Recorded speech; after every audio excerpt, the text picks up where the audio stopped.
Thanks once again, Dr. Tapesh Bansal, sir, for giving me this opportunity.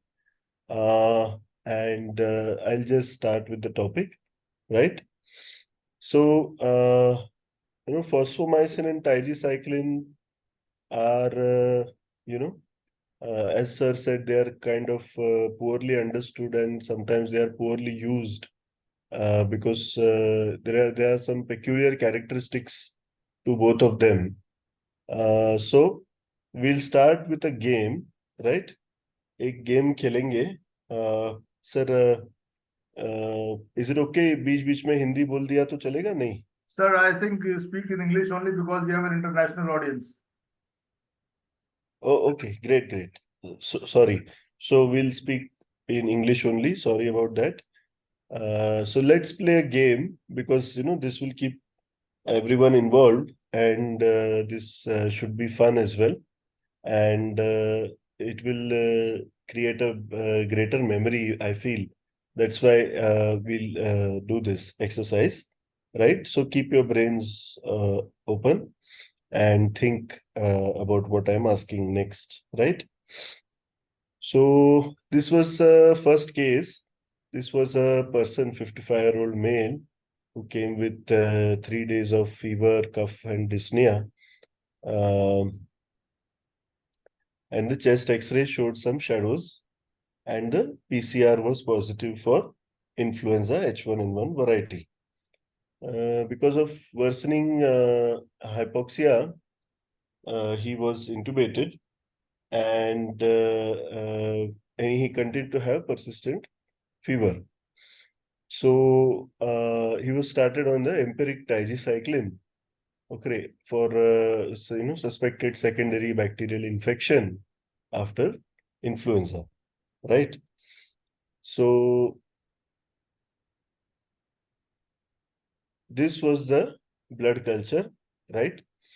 And as you can see, it is Staph aureus basically, and it is oxacillin sensitive, right? So this makes it a MSSA. It is not a MRSA, right?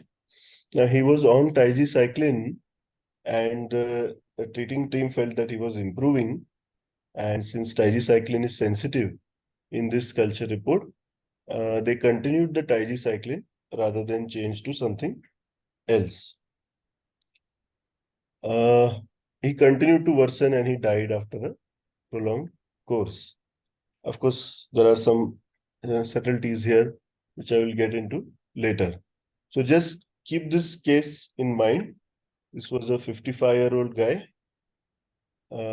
came with influenza pneumonia, and he had a MSSA bacteremia, and he was being treated with a tigecycline, right?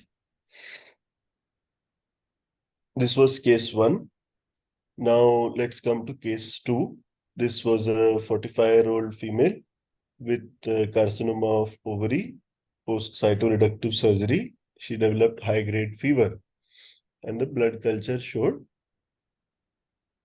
this bug, right? So this is a gram-negative bacteremia with Klebsiella after surgery for extensive surgery for CA ovary, and this is a carbapenem-resistant Klebsiella. Sensitivity is only to tigecycline and colistin, right? This case was a few years ago. That's why we had sensitivity criteria to the colistin. Nowadays, we have only intermediate criteria to colistin. And this was there, right? So when this thing had happened few years back, this case had happened, that time this new molecule was not available. Our ceftazidime avibactam, astronam, what we use for CRE bugs nowadays, that was not available, right? So in this case, we might have been forced to use tigecycline or colistin or both, or maybe something else. So now this is just to make the case more interesting. This is not the test of this patient, but suppose we had a hypothetically we had a this molecule available, and this synergy test came negative, right? So we have we don't have the option of using the antibiotic recommended by the IDSA guidelines for the CRE Klebsiella, right? So if the synergy test is negative, we have to go back to either tigecycline, colistin, or something else if we test some additional bugs. So they tested for fosfomycin, and this person was given fosfomycin sachet, 3 grams alternate day for 3 days, along with injection tigecycline. Okay. So this is the second case, right? So right now we'll stick to these two cases only. Just to revise, so case 1 was a influenza pneumonia with MSSA bacteremia being treated with tigecycline. Case 2 is a post cytoreductive surgery lady with CRE Klebsiella in blood and being treated with fosfomycin in the oral form. Right. So now the question is, what is wrong? There is something wrong in both cases. I want you to think what is wrong. So usually I like to keep, my talks very, very interactive. Unfortunately, in a webinar kind of scenario, that's not very easy to get some answers from you. But keep it in your mind, think what you would answer. What is wrong in case 1 and what is wrong in case 2 from what is happening, right? I hope everyone has made up their mind what was wrong in their mind. If anyone Right. wants to put the answer, please go ahead. If anybody is interested in putting the chat box, you're welcome. We'll discuss that. Yes, we can pause for maybe 1 minute, Sir, 30 seconds. continue. I'll inform you if anything comes up. You can carry on. Sure. Okay, sir. Right. So this case 3 we'll do a little bit later. Uh, so some of the international audience might not understand these memes, but I hope the Indian audience will understand these memes.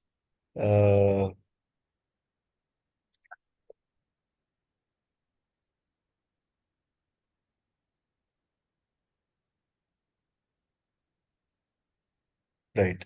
So whatever you have in your mind, think about it. And now let's discuss what I was talking about.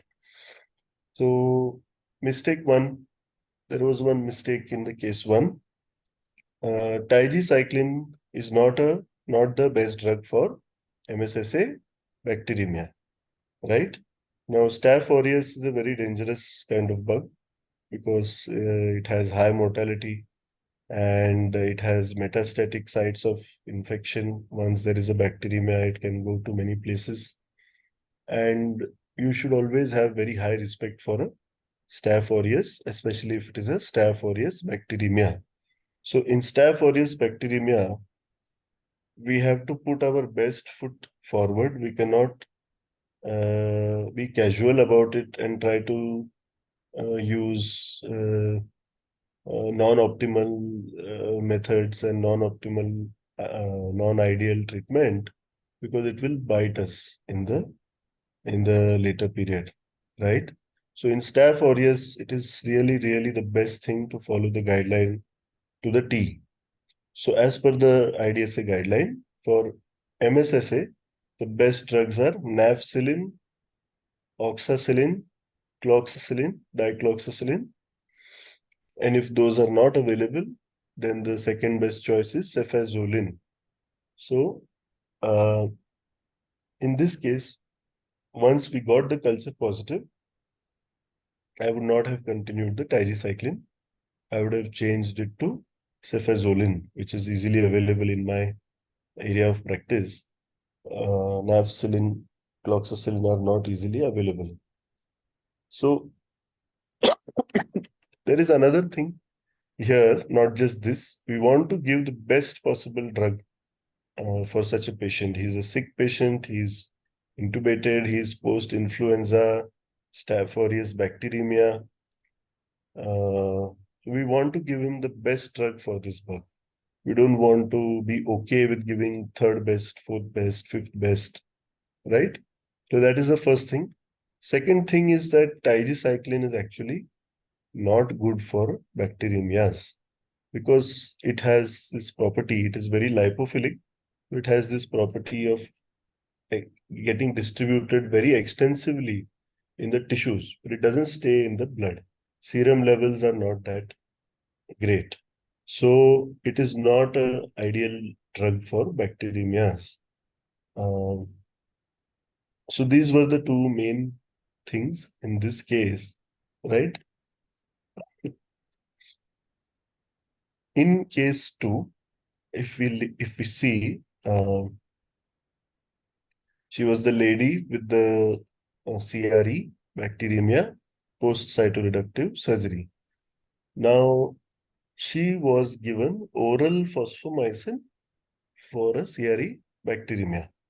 The mistake here is that oral fosfomycin has penetration only into the lower urinary tract.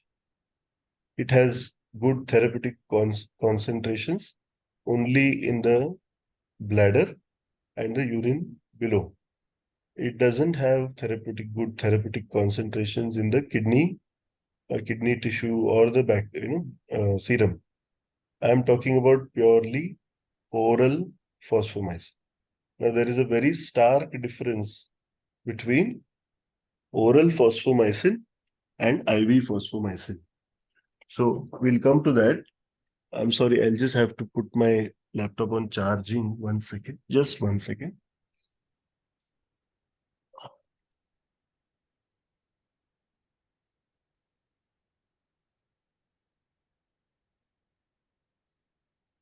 Yeah. So oral fosfomycin here is being used for a CRE bacteremia. So this is not an ideal thing, right? Now, so these were the mainly the two cases, right? Now, very quickly, I'll show you the third case. So oral fosfomycin here is not going to work for this patient who has a bacteremia, So also it right? might be, is it incorrect to say the dose is less for, you're hardly giving any dose also for some medicine. Even if you give IV, the dose is like 50 Yes, grams and above for any. yes. So the dose is also very, very different for the oral preparation and the IV preparation. And based on renal dysfunction, again, the dose is adjusted for both of them, right? Now, just very quickly, I will show you the third case. We don't need to get into the details of it. I just want you to notice something in this culture report. Now, this was a post-renal transplant lady who was on plasmapheresis for suspected rejection. She developed fever, dysuria, had episodes of fluid retention with pulmonary edema, and catheter, HD catheter collection and the urine collection both grew the same kind of bug, Klebsiella CRE again. But there is something strange in the culture report that I want you to notice. If you see in the report which is above, there is tigecycline sensitivity, and in the report below, there is no mention of tigecycline, right? Secondly, you may have also noticed that in the second report, the urine report, they have mentioned nitrofurantoin, but in the blood report, they have not mentioned nitrofurantoin. So is this just a typing error, or is there something else happening? So, this was during my training in Hinduja Hospital. These are all Hinduja Hospital reports. And Hinduja Hospital is famous for its lab. We don't expect them to do typing errors. So actually, if you see, the reasoning is like this, that uh, Tigecycline doesn't have good urinary penetration. So if there is a bug in the urine which is sensitive to something else, the lab had a custom of not putting tigecycline because the physician would falsely use it where there is no tissue penetration. And the same thing with nitrofurantoin. Nitrofurantoin doesn't have good blood levels. It is not to be used for systemic infection. That's why the nitrofurantoin is not mentioned in the blood report. Right. So this was intentional on the part of the microbiologist. I forget what they call it, cascade reporting or selective reporting or something like that. But this was partly to protect the physician who does not have the full knowledge of the tissue penetration from using wrong drug in the wrong site, right? I don't want to get into the details of the case 3. I just wanted you to notice this small thing, and we'll come to it.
Sir, you have got disconnected.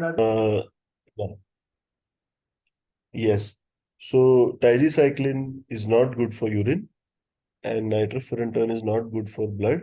In certain situations, this selective reporting can actually harm the physician as well, where despite knowing the fact that tigecycline doesn't have good urinary penetration and nitrofurantoin is not great for blood, other alternatives may be even worse, and we may want to end up using either of them. But we may skip thinking about it because it was not mentioned in the report. So we have to be very careful with this kind of thing, and we have to have a very good communication with the lab so that we don't make errors based on this, right? So, when I entered infectious diseases, I used to think like this. ID is very easy. Just go by the culture report. If something is S, you use it. If something is R, you don't use it. And that's it. What is the problem? Then I did ID for 2 years at a very good center, and I realized that nothing could be farther from the truth. So very quickly, I just wanted to mention this. What a culture report does not tell you.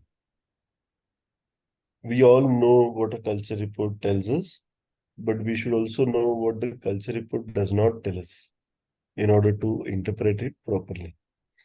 The culture report does not tell you that the bug that has grown is a colonizer, a contaminant, or an invader. The culture report does not tell you whether there is inherent resistance.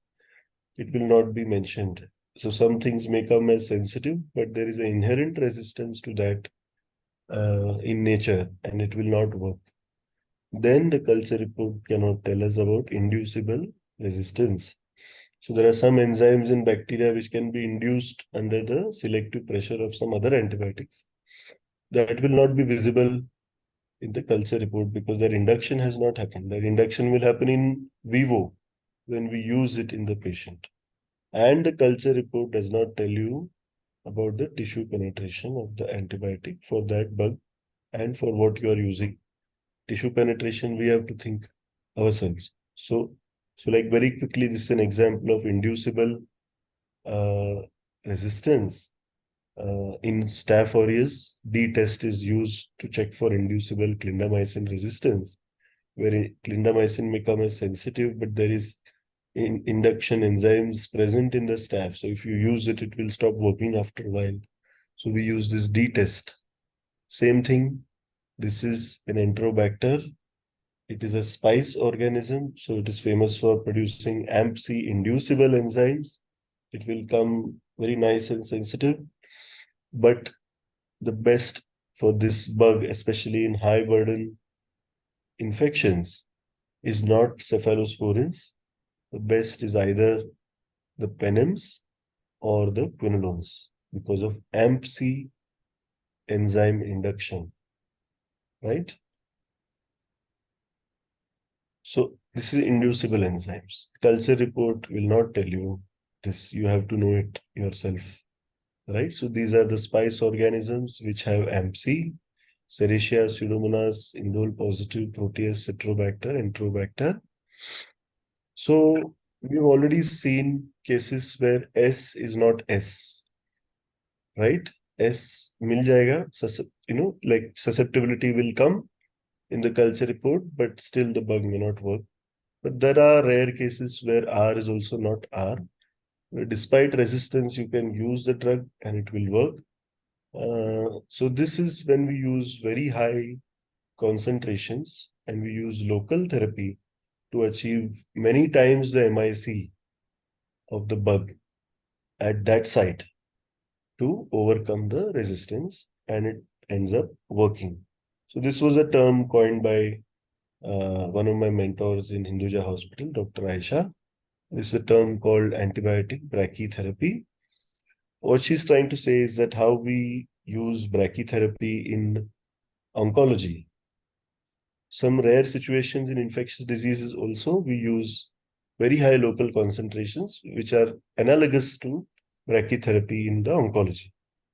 So it is, when we use ear drops for malignant otitis externa, when we use antibiotic block therapy for treatment of catheter-related bloodstream infections, where we use local beads and stimulant in orthopedic infections. And sometimes in lower UTIs, you will find very often that you have started somebody on a lower antibiotic like a piperacillin tazobactam or a cefoperazone sulbactam, and the patient improves quite a bit. And on day 3, when patient is actually improved to the point of getting shifted to ward or getting discharged, you get the culture report saying that whatever you had used was resistant. Very, very commonly you get it, and you'll get surprised. I've been using a resistant antibiotic. Why did it work? Partly the reason is your supportive therapy worked. Second, the reason is the antibiotic concentrations in the urine are very, very high. So it is little bit more common in urinary infections where even the use of a resistant bug will actually many times help the patient almost to the point of cure, right? So after learning all this, susceptible is not susceptible and resistance is not resistance, I came to the conclusion that ID is more complex than the bringing peace to the Middle East, right? So with those few short cases, right, and few principles, I'll go to the two antibiotics. We'll go a little quickly here. because most of the principles are covered in the cases. So now fosfomycin is actually an old drug. It is not a new drug. It first came in around 1969. And the mechanism is it inhibits the MUR-A enzyme involved in the synthesis of peptidoglycan precursors. And it also reduces the adherence of bacteria to the uroepithelial cells. You can see in the schematic, it goes in through some of these channels, GLPT and UHP something, and then it inhibits this enzyme, which is needed for the synthesis of peptidoglycan precursors. So basically, cell wall synthesis is inhibited by fosfomycin. Now, it has these properties. It has some immunomodulatory properties. It has very good activity in biofilm, and it has bactericidal activity, and it has a good valve penetration. Now, this I already partly alluded to in the presentation, is that there is a very stark difference between oral fosfomycin and IV fosfomycin. And I think, to my knowledge, the IV form has not yet approved in many countries for use. It is approved in India, but not other countries. So oral fosfomycin has only bladder and urinary concentrations, does not achieve adequate plasma levels unless renal impairment is present, and uh, it is not to be used for systemic infections. Whereas the IV fosfomycin is a disodium molecule. It has very good systemic effect, systemic levels, and plasma concentrations are reached after 8 to 10 hours. Sometimes we need to use a loading dose for the same thing. This is the basic. So these were the differences. Now the similarities are that they are both very less protein bound. They are excreted unmetabolized in urine via the glomerular filtration, and they have a similar spectrum of activity. There's no change in the spectrum of activity. It is one of the smallest molecules that we have, very low molecular weight, hence diffuses well into all tissues, including valves and abscesses. But in abscess, there is slight variable penetration, right? So penetration is usually not an issue with fosfomycin IV form. IV form. Here I am talking about the IV form. Now, this is the spectrum. The data is showing that it is good for MSSA, MRSA, some beta hemolytic strep, pneumococcus, E. faecalis, E. coli, Citrobacter, Proteus, Salmonella, Shigella, and oral anaerobes. It is okay, but not great for cons, MS cons and MR cons, E. faecium, Klebsiella, Enterobacter, Serratia, Providentia, and Pseudomonas. So in these bugs, we have to go case by case and as per the sensitivity, and we should see if we have other choices. Definitely, it does not work against Listeria, Morganella, Acinetobacter, Burkholderia, Stenotrophomonas, and bacteroids. So this is the spectrum for fosfomycin. Basically, MSSA, MRSA, E. faecalis, pneumococcus, so decent gram-positive cover. Gram-negatives, E. coli, mainly E. coli and Proteus, and Salmonella. And the rest are, variable and resistant, right? But fosfomycin often we use when we have no other option. So we have to do it case by case. Now, strangely, this was found in many of the studies, and one Greek fellow, Mr. Falagas, has done a lot of studies on fosfomycin. In one of his reviews, I found this concept that for Staph aureus and Pseudomonas, the PK/PD parameter associated with efficacy is actually time above MIC. So we need to dose it more frequently and give like 4 gram IV 6 hourly. And in E. faecium and E. coli and in Proteus, they found that concentration above MIC was the main PKPD parameter correlated with efficacy. So we can give a slightly lower frequency. So 8 gram 12 hourly, it comes to the same total daily dose. But this will be more effective for these bugs, and this will be more effective for these bugs. So just a small thing. Then, so the issues is for the oral formulation, the problem is that we can use it only for the urine infections and lower UTIs. So the side effects are also different. For the oral form, the diarrhea, abdominal symptoms are the main side effect. There is no problem with hypernatremia, hypokalemia in the oral fosfomycin, right? There is a small interaction with metoclopramide. You have to keep that in mind, right? And the IV form has very different side effects because it is a disodium. So a lot of sodium in it. So the problem with IV form is one of the main problems is hypernatremia and hypokalemia. So, and it's quite a common side effect, both of these things. So we have to manage it very carefully, monitor it very carefully. And sometimes we may avoid it just because it's tough to challenge a heart patient with this drug. If he's prone for fluid overload, you give him 4 gram IV 6 hourly, you end up giving him 16, so basically 4.8 grams of sodium. So that's tough to use it in this kind of patient. And dose adjustment is needed for renally impaired, of course. The IV form can be used for bacteremia, respiratory infections, bone and joint infections, and skin and soft tissue infections. So this is a renal adjustment based on the creatinine clearance, right? Now to manage the side effects, of course, you guys know this more than me. It's you deal with these things every day. But in relation to fosfomycin, basically what we can do is we can slow the rate of infusion, and that for some reason minimizes the degree and frequency of hypokalemia. And hypernatremia, basically we monitor carefully with creatinine X-rays clinically.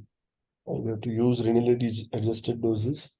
We can, we can use diuretics, low salt diet, increased free water, all those kind of things. Some IV preparations are stable in dextrose as well. So it can be used for infusion rather than the normal saline, which will give additional sodium, right? Now, what is the definition of an antibiotic? It is an agent against which microorganisms develop resistance, right? So there can be resistance against fosfomycin as well. There is a reduced uptake from GLP-T and UHPT, and then there can be target site mutations, or there can be fosfomycin modifying enzymes, which just destroy the fosfomycin in the cytoplasm. There are three main mechanisms of resistance. So what is the therapeutic niche for fosfomycin? I think in our country, we kind of end up reserving it for bad CRE infections where we can't use other things or the other things have failed. We don't want to use it too often in a community-acquired setting for simple UTIs. Although it is recommended in the guidelines to use oral fosfomycin for simple UTIs, the problem is then we will lose out on its use in the patients who may really need it, right? So for carba-resistant pseudo and acenato, still we are left with the polymyxins only. We hope to see cefepime, zedibactam soon, but till then we are left with these. And for ESBL and ESBL plus, of course, we don't want to use fosfomycin. So the niche is basically CRE, or a gram-positive infections where there is a biofilm, where we want to take advantage of the biofilm activity of this agent. But keep in mind, it is not very easy to use the systemic preparation. We have to give 4 gram IV 6 hourly. We have to keep close monitoring of the electrolytes and fluid overload. And it is absolutely tough to give this OPAT. I mean, outpatient antibiotic therapy method. It's too difficult because we are giving 12 hourly or 6 hourly doses, and we need very frequent monitoring of the side effects. So not a very this thing. Generally, we'll end up using only in the hospital. So, which are the profile of patients in which we end up using? So, CRE urine infections where we want to avoid polymyxins for renal issues. So, like suppose renal transplant UTI with a CRE in the urine, and all other options are not viable. You may left with only polymyxin.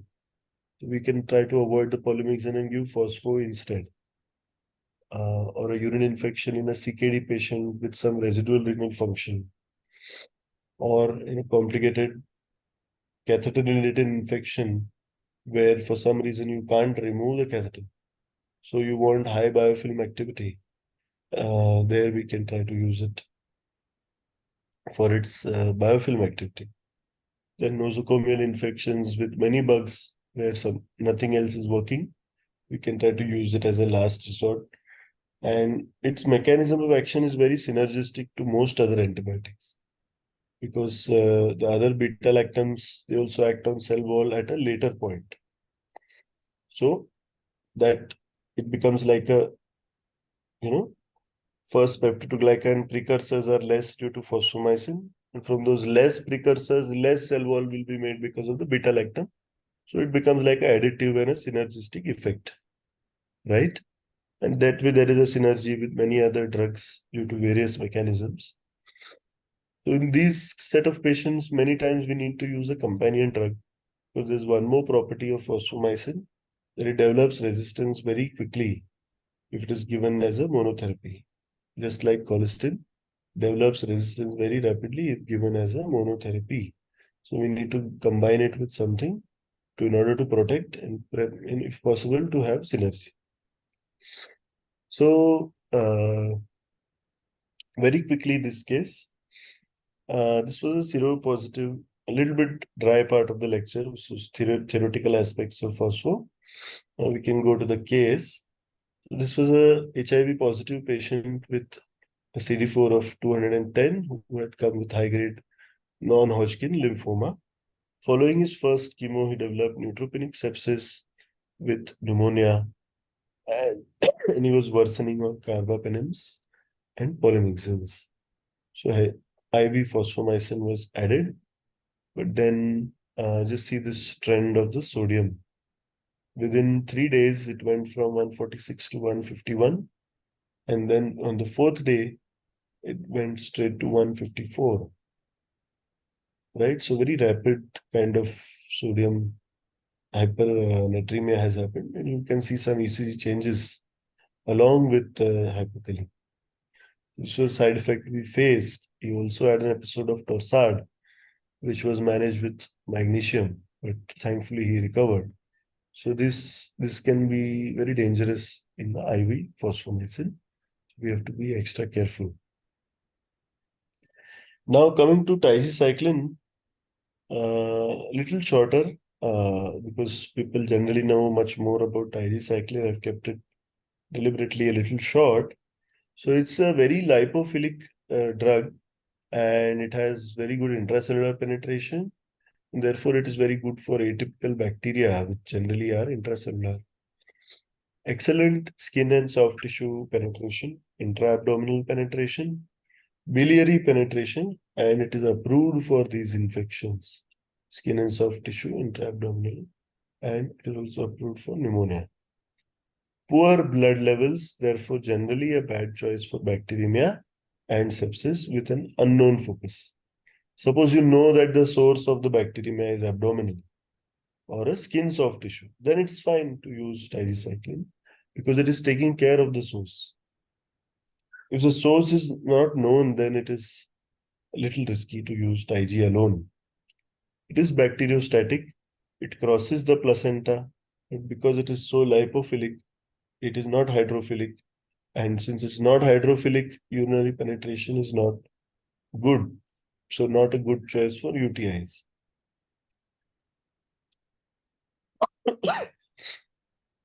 So basically it gets influxed in because of the lipophilic nature and by diffusion, and it attacks the 30S ribosome to reduce the protein synthesis. Uh, Again, some of these memes would have really entertained the Indian part of the crowd. Despite knowing that it's not great for bacteremia and for UTI, beggars can't be choosers. If we have no other choice, then we use it.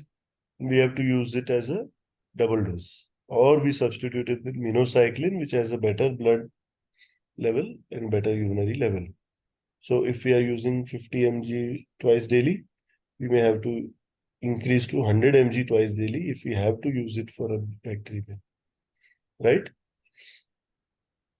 So with that, I'll come to the end of my talk. Once again, these are my acknowledgements. I thank Dr. Tapesh Bansal for inviting me, Dr. Ansari for recommending me, and all my prior teachers I mentioned here. And these are some of the pics from my recent trek.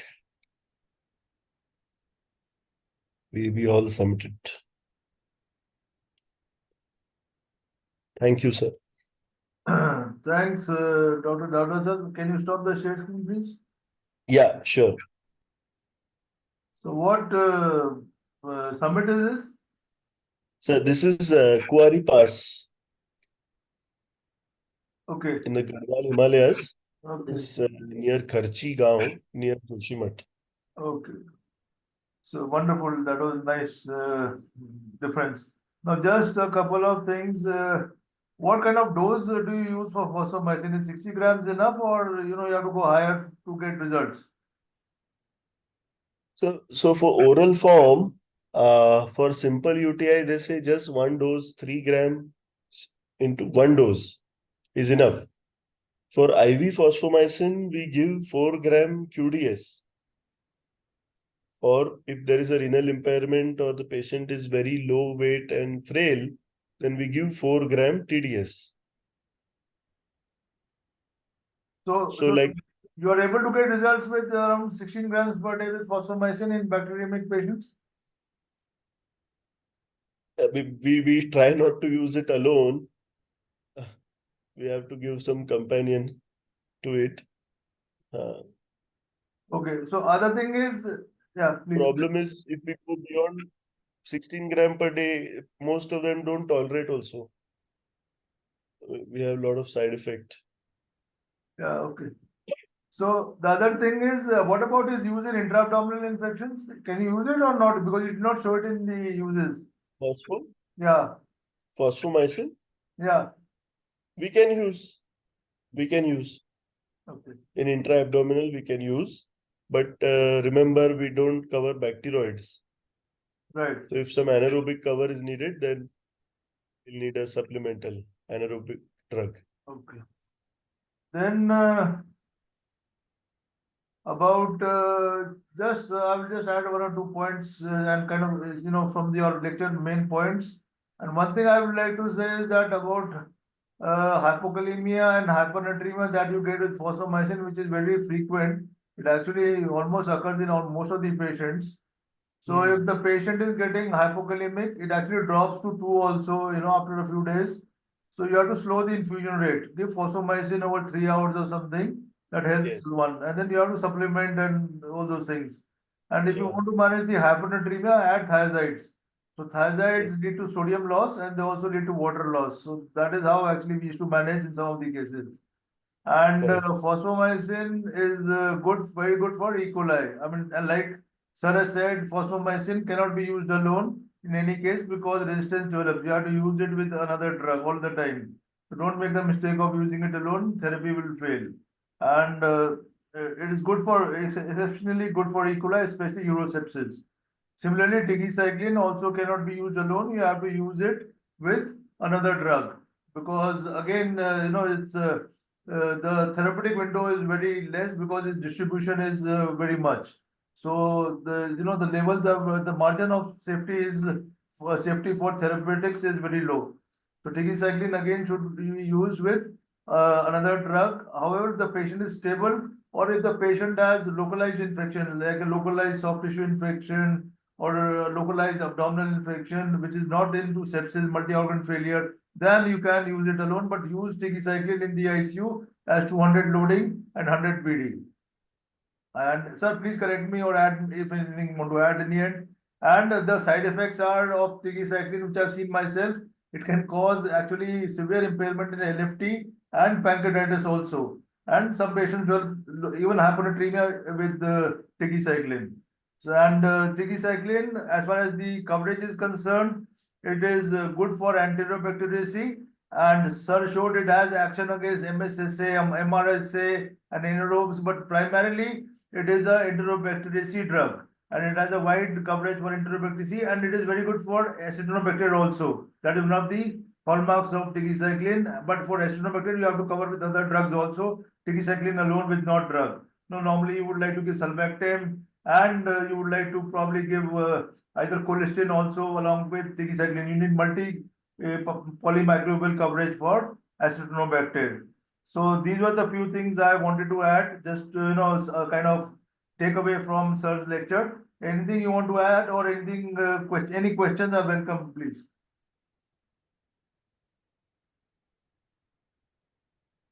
Completely agree with what sir has mentioned. I completely agree. No arguments here.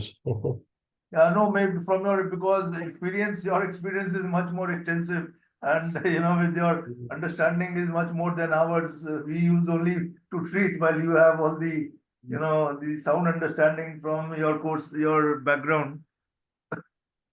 I think there are no questions, sir, Doctor Sir. So thanks very much. Really appreciate this. Very nice cases also. And cultural sensitive reports are always interesting. Very nice that the sensitivity is not always resistance and resistance is not always sensitivity. So our people should appreciate that. Hope to see you again sometime on our webinars. Thank you very much. Thank you so much, sir. Thank And you.